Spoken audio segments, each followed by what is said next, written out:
এয়া চাক এইটোকে বুলি কোৱা হয় দেশী যোগাৰ, কিয়নো আমি ভিডিঅ'ত পাই থাকোঁ যে দেশী যোগাৰৰ ওপৰত ভিডিঅ' হাৰিয়ানা, পঞ্জাৱ, ৰাজস্থান, গুজৰাট আদিত বহুত ধৰণৰ বহুত ভিডিঅ' চাওঁ।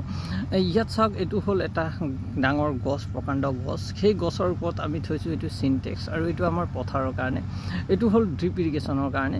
এই যিটো পাইপ আপোনালোকে দেখা পাইছে, এই পাইপৰ থ্ৰুদি আমাৰ ড্ৰিপ ইৰিগেশ্যনৰ লাইনটো গৈছে, এইটো মেইন লাইন হয়।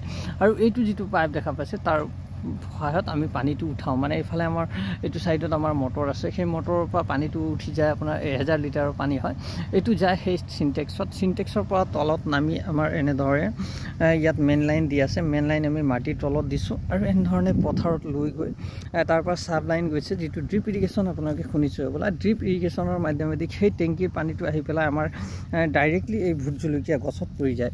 এইটো চাওক, এইটো ভোট জলকীয়া, ইয়াৰ পৰা টোপালকৈ মানে পানীটো পৰি যায়। এক ঘণ্টাত ইয়াত 4 লিটাৰ পানী পৰে। আৰু এইটো চাওক, আমাৰ ভোট জলকীয়াটো ড্ৰিপ ইৰিগেশ্যনৰ মাধ্যমেদি লগোৱাৰ কাৰণে কিমান ধুনীয়া হৈ উঠিছে। এতিয়া খৰাং বতৰত পানীৰ প্ৰয়োজন, আপোনালোকে সকলোৱে জানে। পানী যদি যোগান কৰিব নোৱাৰে, এতিয়া যোগান ধৰিব নোৱাৰে, তেনেহ'লে আপোনালোকে খেতিৰ পৰা লাভান্বিত হ'ব নোৱাৰিব। লগতে চাওক, এইটো আছে আমাৰ অমিতাটো তেনেধৰণে আমাৰ ড্ৰিপৰ যিটো পাইপ আছে, এইটো ইয়ালৈকে আহি পাইছে। এইটো আমি বেণ্ড কৰি দিছোঁ ইয়াত, যাতে পানীটো ইফালে ৰখি যায়। তাৰপিছত আপোনাৰ সম্পূৰ্ণ বাৰীখনতে আমি এনেধৰণে ড্ৰিপ ইৰিগেশ্যন ব্যৱহাৰ কৰিছোঁ।